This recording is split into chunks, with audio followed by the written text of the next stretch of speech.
அர்ஜுனா, இப்போது தொடுவன் பானத்தை. கர்ணன் முடிந்து விடுவான். கிருஷ்ணா, கிருஷ்ணா, வந்தகின்றி உன்னாலல்லவா அந்த உத்தமரை நான் கொண்டேன். நான் கொன்றேன் என்று ஏன் நீ வீணில் மாறுதட்டிக் கொள்கிறாய்? உன் ஒருவனால் அவனை கொல்ல முடியுமா? உனக்கு முன்னாலேயே 6 பேர் அவனை கொன்று விட்டார்களே. என்ன சொல்லுகிறாய் கிருஷ்ணா? ஆமாம், நடந்ததைத்தான் சொல்கிறேன். முதலில் கர்ணனது கவச குண்டலங்களை இந்திரன் யாசித்து கவர்ந்து சென்றான்.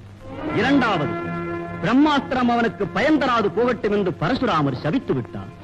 3வது, கர்ணனால் மகனை இழந்த ஓர் அந்தணர் சமயத்தில் தேர் ஓடாது நிற்கட்டும் என்று சாபமிட்டு பழி தீர்த்தார். 4வது, நாகாஸ்திரத்தை உன் மீது 2ஆம் முறை விடக்கூடாதென உன் தாய் குந்தி வரம் பெற்றார்.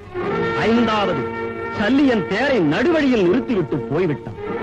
6வது, தேரை கீழ் அழுத்தி நாகாஸ்திரம் உன்னை கொல்லாமல் நான் தடுத்து விட்டேன். ஆக 6 பேர் உன்னை காத்து அவனை ஏற்கனவே கொன்றுவிட்டேன்.